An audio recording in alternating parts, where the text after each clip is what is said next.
Hey, what's going on, guys? It's your boy Namadon, and I'm going to be doing a commentary over Halo 4 today. This is going to be over the red team, and I'm going to be playing with Marshall. Pretty standard information there, nothing too exponential.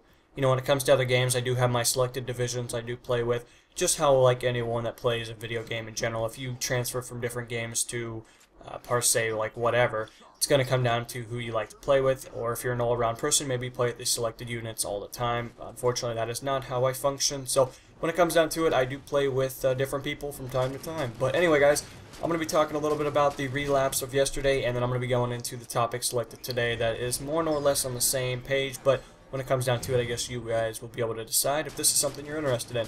As always, hopefully you guys will support the video in a positive manner. I presume that my hater will come through and show it his everlasting love towards my particular topics and everything. You know, unfortunately, there is no cure for just mental issues currently. You know, you can kind of go to a debated person, they can talk to you and hopefully make you better, but unfortunately he is neglecting to do this and he's having a psychological meltdown. So I don't know, guys, I guess I will give him a little bit of props for this video. He's went through like I think 40 videos already and had a little bit of fun. So when it comes down to it, I do appreciate everything he does. I do appreciate all you guys that are not psychologically insane currently, and hopefully it'll stay that way. So without further ado, I guess we're going to pursue into the topic, and I guess we'll go from there. So anyway, guys, yesterday, if you missed yesterday's video, I did talk about my overall playstyle and my history of how I adapted it.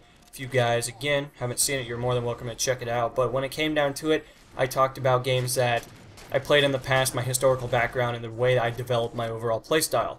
And a lot of that is debatable towards the selected games I play. Of course, if you were a Call of Duty guy, you were probably a little bit more aggressive than the standard issue player. That's just kind of how Call of Duty works. They've always had a system of, I don't remember the exact coordinates or the exact information, but I want to say 2 to 3 seconds of action that you have to be close to. And the spawn points, we all know how that works. Nothing too exponential there. The redefining answers and the selected things are more or less pretty standard. I mean, obviously, I think we are on the 9th or 10th Call of Duty, whatever it is. I don't keep track. I just know that we were playing Black Ops 2, obviously. That much information is pretty obvious. But, you know, that's just how Call of Duty works. And then, you know, Battlefield, you work a little bit more on the team base, the communication, and the overall tactics. Your ability to use better guns is a little bit more determined by your accuracy. If your accuracy is good, of course, you're going to be dropping players in least bullets. That's always been around, and the suppression effect of Battlefield has always been something that is really debatable. People like it, people hate it. You don't really have a middle guy that's like, I don't really care. I mean, you either like it or you don't like it.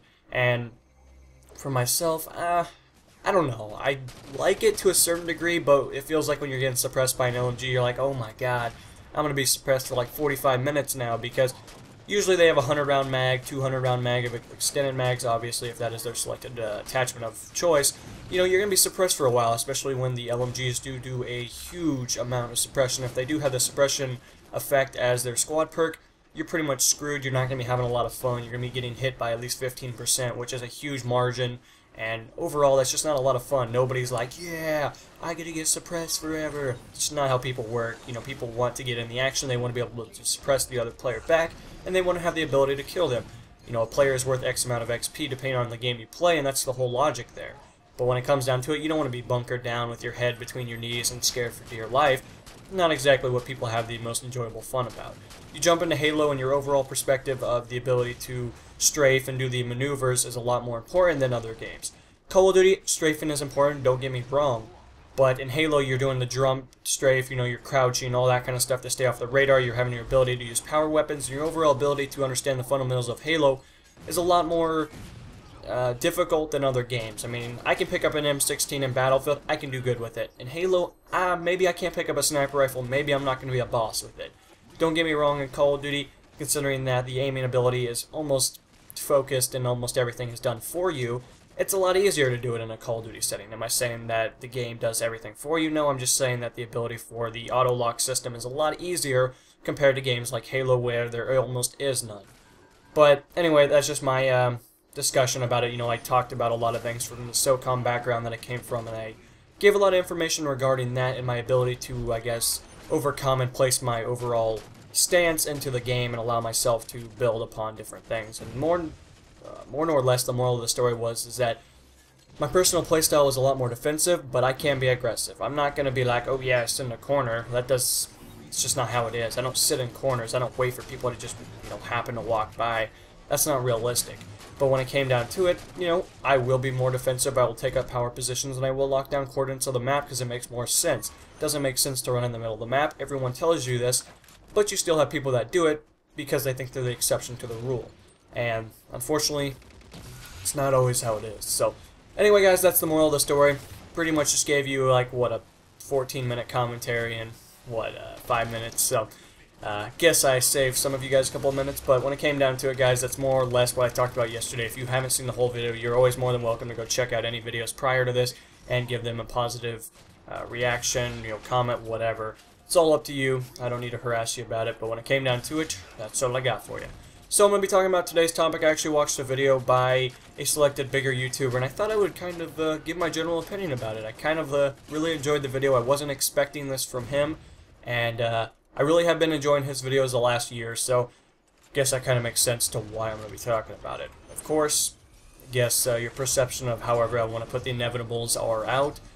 You're always more than welcome to leave your input. So anyway, guys, a selected user, you know, talked about grinding. He talked about XP, you know, the overall ability to overcome. And, you know, when games come out, like Call of Duty, for example, do I grind to achieve max rank? And the answer is very simple. And there's really not a whole lot I can say. Yes, I grind super hard for Call of Duty. I don't enjoy playing it, as a lot of you guys know. Now, is that true for every single one? No, not really. I mean, I have liked Call of Duties in the past. I loved Black Ops 1. I loved World at War. COD 4, never really got into it because it wasn't existing for a long period of time. The reason I say that is because, like, I didn't jump in at the beginning of COD 4. Like, I didn't even know what COD 4 was until my cousin brought it over. And even then, he wasn't very...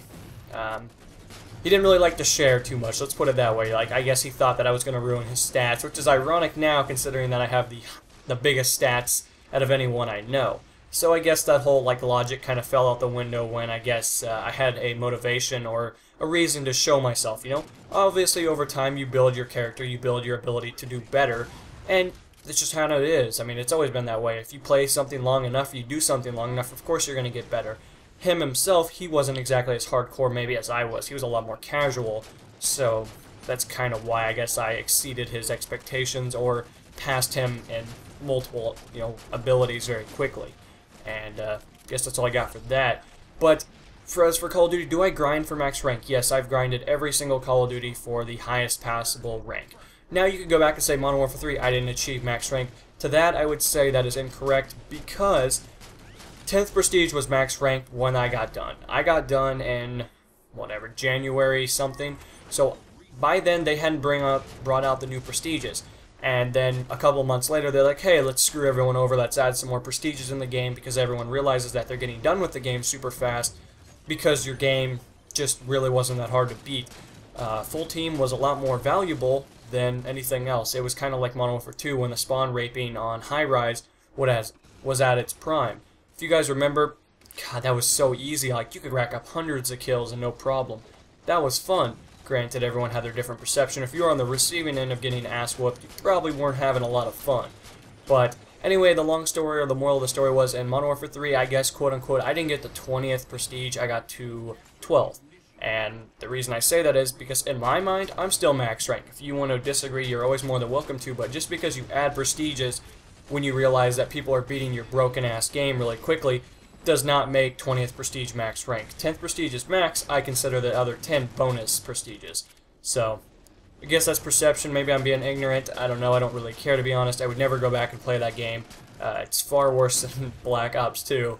But when it came down to it, that's how I view it. Like, I grind for XP. I grind for everything. Like, I use kill streaks that are sufficiently lower than what other people use is because they're more valuable. You get more XP per hour, and you got to look at it as an equation. If you're, I don't know, 9th Prestige and you want to max out in another couple of days, of course you're going to use lower kill streaks. I've always used low kill streaks because they are the most rewarding. UAV, counter UAV, Hunter Killer Drone for Black Ops 2, super fast to get. They give you a lot of XP. They're guaranteed a kill, and you get quote-unquote UAV, counter UAV assists. So anyway, guys, I guess that's all I got to say. I mean, Battlefield 3, oh my god, I grinded hard for that. Double XP was definitely my favorite. You know, I was pushing over 150,000 a game on console, which if you've played console, that's pretty intense. I mean, you got to be doing pretty damn good to get 150,000 XP a game without a ton of achievements. So, guess that's all I got for you guys today. Hopefully you guys enjoyed the video. Hopefully you guys will give it a positive reaction, because I'm sure Frank will come through and piss me off once again. But when it came down to it, guess that's all I got for you guys. I'll see you guys in the next installment. This is going to be NMO, signing off. Peace.